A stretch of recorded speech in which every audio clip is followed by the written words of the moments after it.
to manage work-life balance for a woman. If you're a woman who's looking for work-life balance, or maybe you're supporting a woman who is, this is going to be a great video for you. I got you.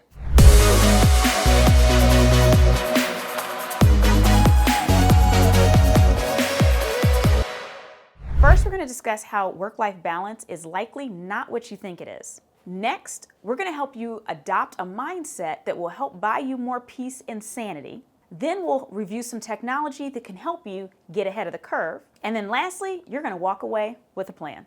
Let's get started. So let's talk about work-life balance. You've probably heard people tell you things like, oh, if you want work-life balance, you just have to reorganize your schedule or reprioritize things. But in fact, that's really not a very reasonable thing to say to someone, because if you have a list of things you have to get done in a day and you can't get all those things done in the day, putting those things in a different order is not going to help you get those things done in a day. So we have to think a little bit more strategically about how we're actually going to get that balance. And I also think the word balance is a little confusing as well, because when we think of balance, we think of scales that look like this. But the truth of the matter is, when we think about work and life, there are times when home demands more, there's time when work demands more. And so one of the things we can look for is work-life harmony, in the sense that everything's working together.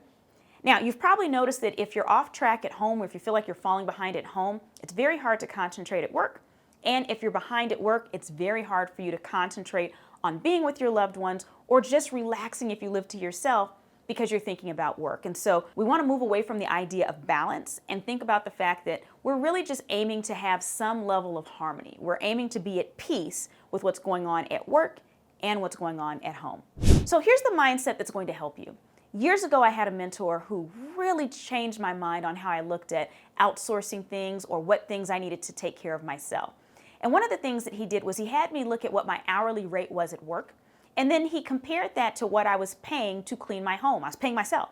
And so I was overpaying for that job. Not only was I overpaying, but I was cheating someone else out of the opportunity to earn. If I took the time that I was saving, just a fraction of the time, and did a little bit more work, it would more than pay for having someone to come in and clean my home or do other activities, right? There's no way to reorganize what we have going on so that we get more done. The only thing we can do is push things off our plate. We only have so many hours in a day, right? And so the trick is to delegate and to automate and to outsource as much as possible. Now, I feel some of you type A people tightening up. I feel it in my spirit. You're like, oh. I want you to understand that 92% is still an A. 92% is still an A. So even if someone comes in and doesn't do things the exact way that you would want, as long as it's still getting done and it looks decent or the results are decent, that's okay. We don't have to be in control of everything. And the truth of the matter is, oftentimes our control is actually what's torturing us. It's our believing that we have to do everything ourselves. And you might even be thinking, well, what if I don't have the money to pay people to come in and do these different things? Or, what if I have special circumstances? We'll get to that. But I just want you to sit with the fact that there's no way that we can expand the number of hours that you have in a day for you to personally be able to do everything. And so if we're looking to get more things done, and if we're looking for more work-life balance, then we have to look at ways to push things off our plate and automate as well. One of the best tools you have at your disposal right now is technology that can help you achieve a better harmony between work and life. And so when we start talking about technology, we're looking at things like time management apps, remote work options, collaboration tools, health and wellness apps, and personal assistants. Right now, you can go on your device and you can have someone come to your house as a personal assistant. You can order groceries, you can order meal prep, you can order entire meals to show up to your home. If you have something heavy that needs to be moved around in your yard and there's no one who can move it, right now you can go on TaskRabbit and have someone show up and move it where it needs to be. I've actually done that before. I've hired big muscly dudes to come and just move heavy stuff around because I didn't want to do it and I didn't want my husband to do it, right? And so we have all these tools at our disposal, both on the home front and at work as well. It's all about being smarter in how we do things. Before we get into some more specifics, I want to ask you a question. Have you already subscribed to this YouTube channel? If you haven't, take a moment and subscribe right now so you can get more juicy tips about efficiency, time-saving technology, and future-proofing yourself and your organization. So let's go back to that using technology, and I want to address the thing that some people might be thinking, which is, well, what if I'm not willing to pay for all these different services? Now, to give you an idea of the types of services that I currently pay for, Yes, I bring in people. I have a personal assistant that I use through an app. I bring in people when I need heavy things lifted around. I have a cleaning service. I also outsource my laundry. There's an app where you can basically put your laundry in one of their special bags outside of your door. They pick it up. It's actually a professional cleaning company. They do have some that you can use where it's almost like Uber, where it's individual people doing it. But they also have the ones where you're using actual cleaning services. They return your clothes nicely folded the next day. So I use all these types of services because it fits my lifestyle so that as I'm traveling around, I can focus on what I need to do. I know the home front is still under control, but also when I want to spend time with my nieces and nephews, I'm not spending time doing these things that I don't necessarily need to do. They need to get done, but I don't really have to be the person doing it. I can spend time with them, and it allows me to do something that I enjoy, which is baking. So even though I could outsource that, that's one of the things I enjoy.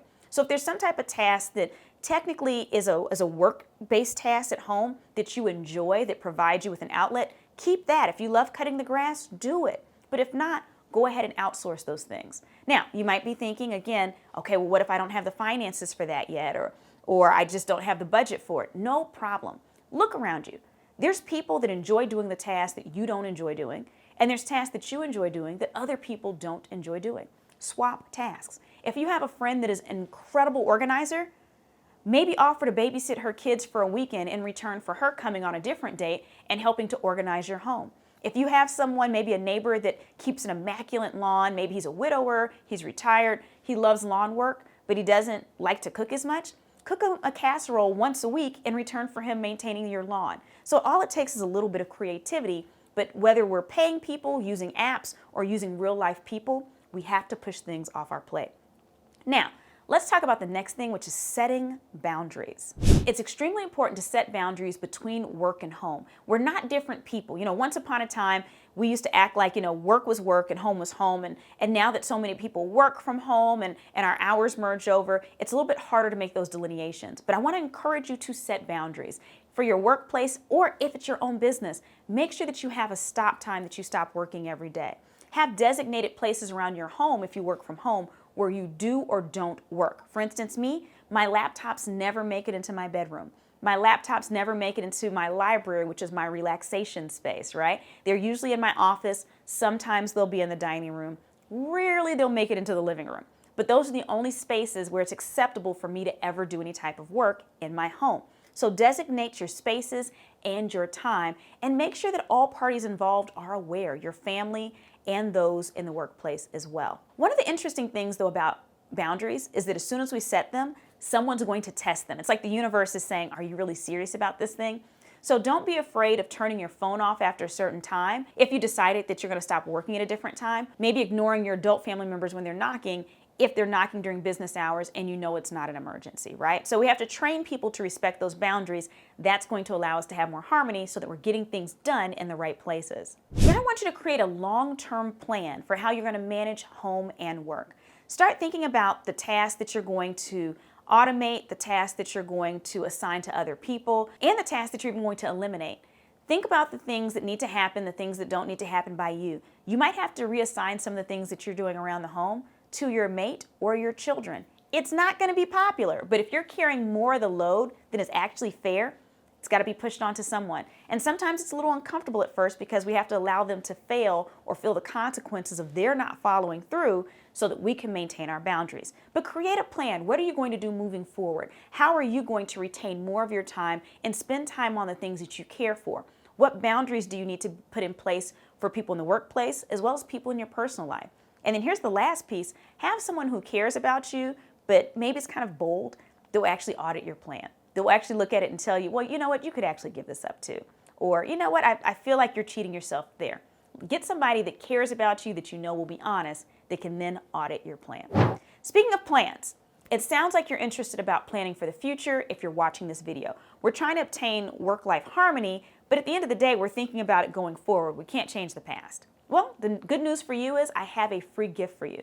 Right now, if you go into the description of this video, you're going to find a link to download a Future Ready Playbook. This playbook will allow you to take a deeper dive into your future goals and look at some activities that will help you plan against the future to ensure that you're actually future-proof. Go ahead, take a moment, download that right now.